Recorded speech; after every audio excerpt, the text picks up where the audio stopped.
Hi, I'm Xia Anderson here with the Red Carpet Report. We are in West Hollywood for the season 2 premiere of Castle Rock.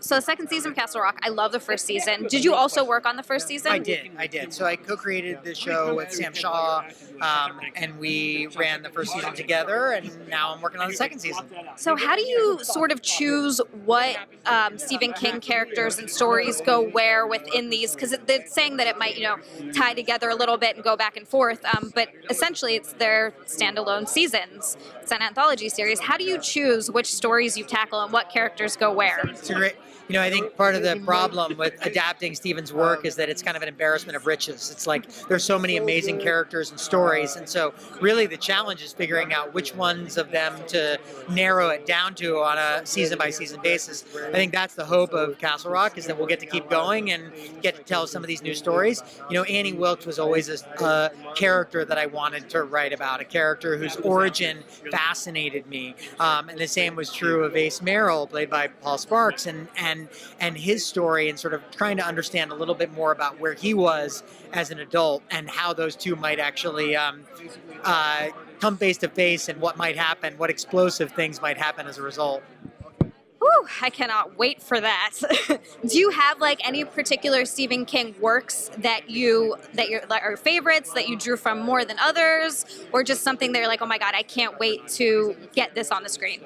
Yeah, there are a few books and stories that take place within the town of Castle Rock. And so, Needful Things and The Shawshank Redemption and The Body, which inspired Stand By Me, those are the stories that, we really started with when we started talking about it. But the truth is, Castle Rock is kind of a broader Stephen King homage, and we draw from kind of every corner of his universe.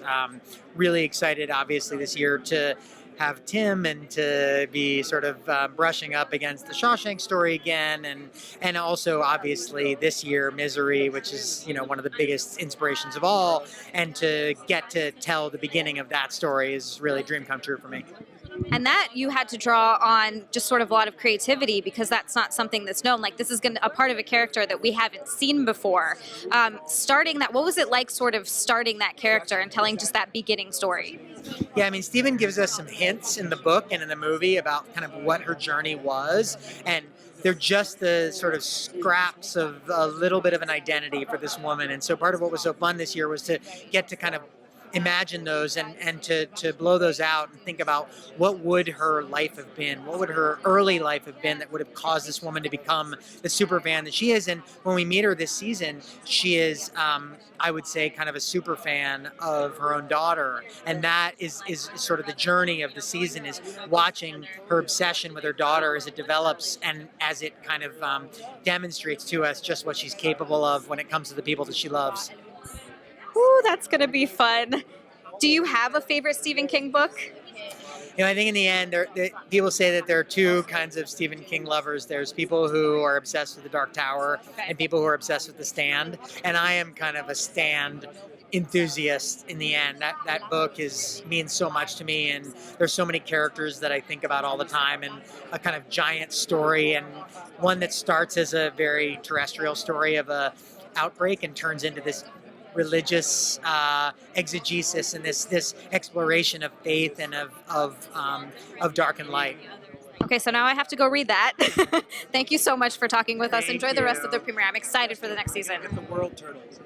Sorry. Are we going to get the world turtle? We'll have to wait and see whether we get that one. Yeah, if I tell you that, then. Thank you so much for watching. If you enjoyed these interviews, be sure to give us a like, a subscribe, and a thumbs up. Tell us in the comments what your favorite scary movie is.